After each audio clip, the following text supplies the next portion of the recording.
Yo, yo, yo, yo. It's your boy Calico doing you a little real record, real facts, real shit 24/7.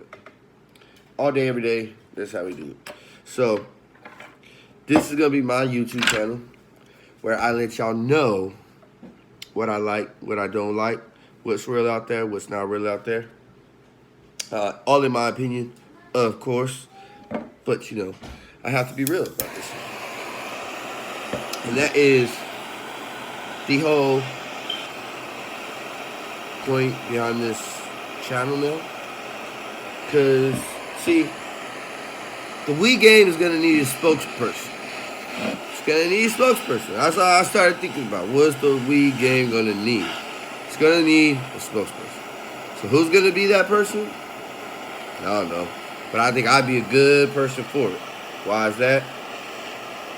Maybe because of the way that I started out in the weed industry. I've heard many stories about people who talk about they done this with the cannabis industry, they done that, they started like this, they started like that. You heard the people that say, most good stories start with people that smoke snicker freaks, backyard boogie, all that good stuff. You know what I mean? And because, see, when you first start smoking, that stuff probably do get you high. And if you start upgrading like I wanted to,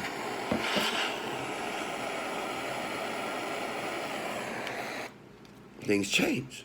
And the reason things change is because your body changes for one. You got used to all that, the outdoor stuff, and it's like, okay, my body could take actually better stuff. My body was just foreign to this, so now I could take better stuff.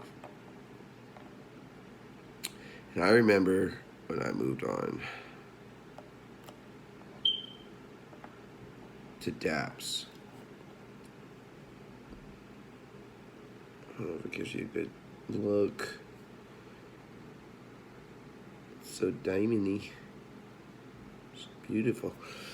When I moved on to Dabs, it was a whole different game. It was a game changer for me. And funny thing about this right now is that I'm dabbing, and I need to dab so that way my sinuses, because I'm not gonna always sound like this when I be making my videos, but I got all kinds of pressure. So one of the best things for that is dabbing. I mean, honestly, it really is.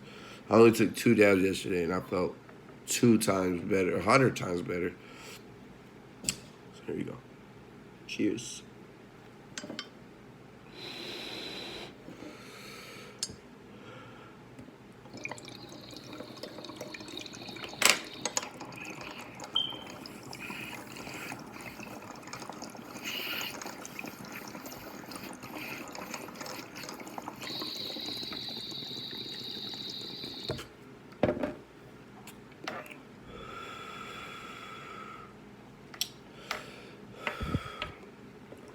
Woo!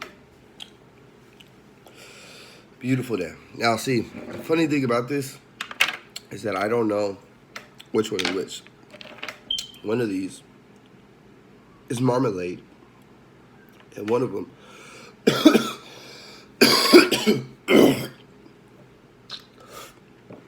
woo! See, it's all that phlegm out. That's why I love about dabbing.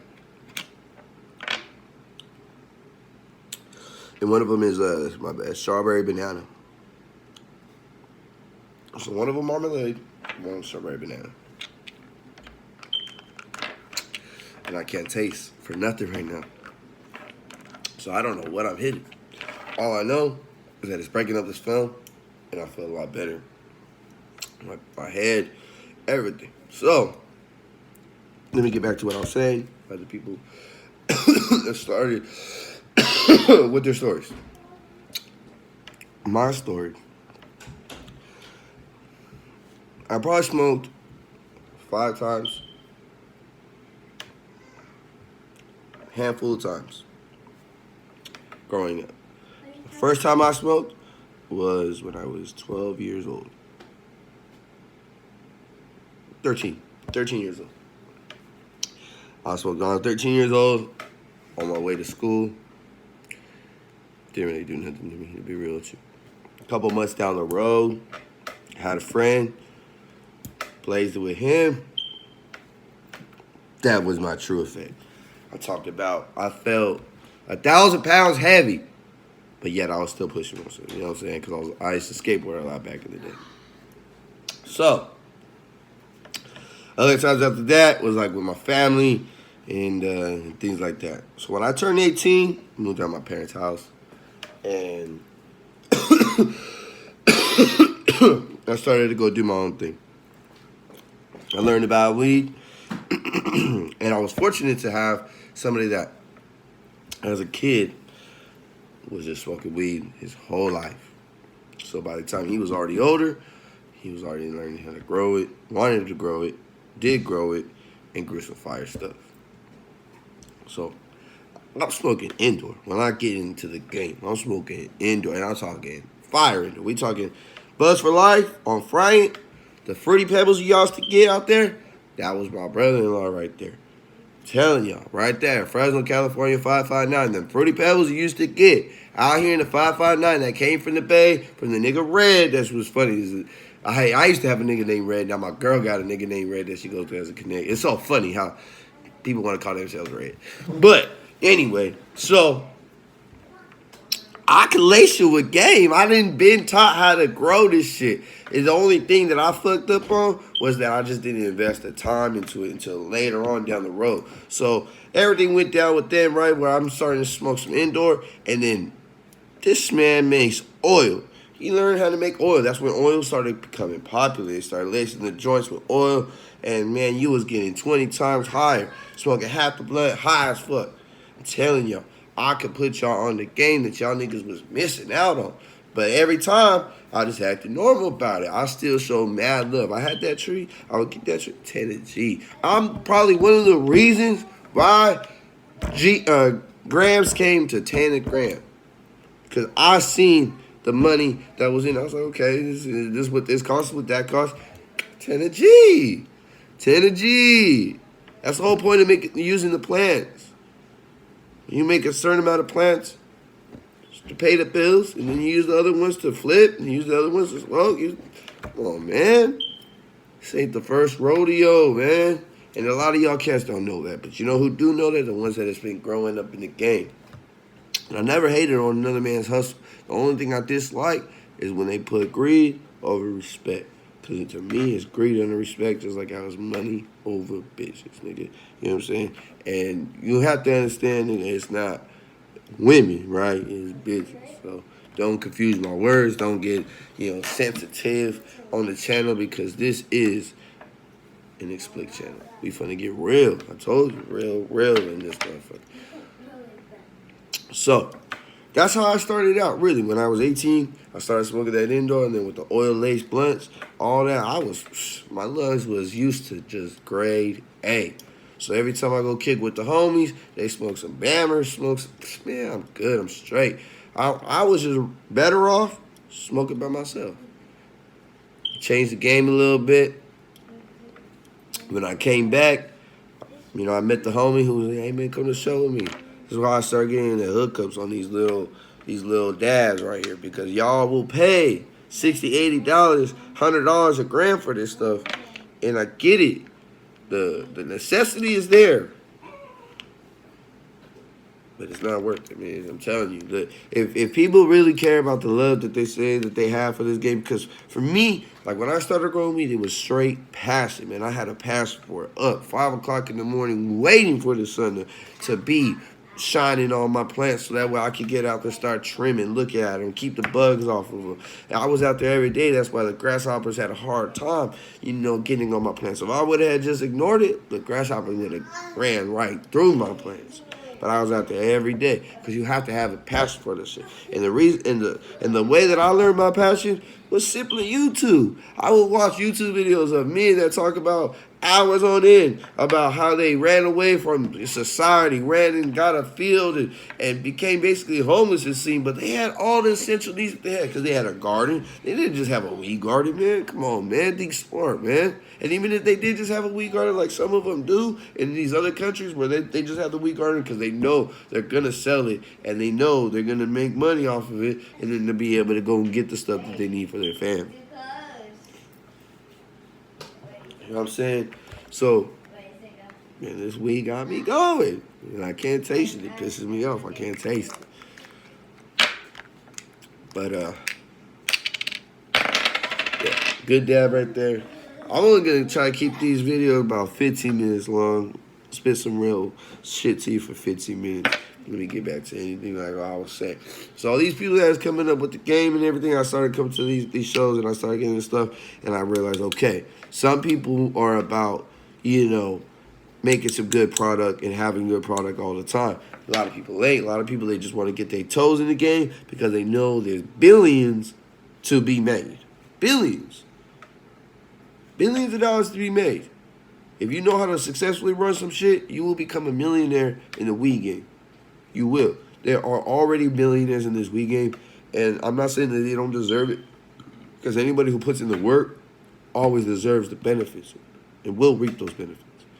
But at the same time, the people that reap the benefits that you know on a personal level, you could also achieve that same outcome or even do more with, but yet you're holding yourself back or you're holding your blessings back like my girl always says. Do something about it, man. Because I'm telling you, it's not hating. I'll tell you that right now. It's not hating to know that another man's making more money than you, knowing that you could do probably the same thing. And if you can't do the same thing, then don't hate on that man's hustle. Because I'm just telling you, in my situation, I just felt like, man, I don't know why I let certain shit go. I shouldn't have. And now that I see it, I'm like, okay, I don't want to let certain shit go down. So, I have a passion for this shit. I can grow this shit. And I know that I would be able to, like this shit right here, $60 for this piece. I don't know if that's a good price, to be honest with you. I really don't. I don't know how much glass is per how you make it or how you actually buy glass or what the process is even for that. But the people that do know how to make glass do know. You know what I'm saying? So it's about knowing your talent, knowing your craft. And some people, I believe, if you take advantage of your craft, it defeats the whole purpose of what some people actually tend to believe in, which is, I believe in God, and that's why I think it was a good thing for me to not just stay so focused on the game and actually learn about it, actually do the research like some people have done, some people more than have done. I mean, there's for years, man, there's been doctors debating this, and that's the only reason why weed has came as far as it has came in the last few years. I was surprised even how fast it was going. But there was a reason why it was going that fast. Because how is it that the whole time, like if you look up the videos on YouTube, my stuttering problem sometimes is there's these doctors with PhDs, real doctors that you could look up and see that they've graduated from these schools, because that's what I got skeptical of. It was like, well, any person can get behind the screen and be like, my name is Young Calico, and I have 5 doctorate degrees in kiss my motherfucking ass. You know what I'm saying? Thinking, that's how it could be, but it's not. So these people actually did learn and did take the time to understand these things, and that's where I want to leave y'all with, to say, think about that. Think about the research that you would have to put into this industry. Think about the stuff that you're actually smoking and putting into your lungs, because yes, it is beneficial, but there's reasons why it's beneficial. So you have to actually know what makes it beneficial in order just to say, yeah, I'm smoking weed and it's beneficial. You know what I'm saying? I'm going to go a lot deeper into this shit, and to the people who are running this shit right now in my area, in the other areas. So many topics, man. But I would like to leave y'all with something to ponder about researching right now real quick about what these people had to say, for how many years they've been talking about it for, and what you've been actually been smoking on, and learn the product of what you've been smoking on. Much love, Young Calico, Northside. We out.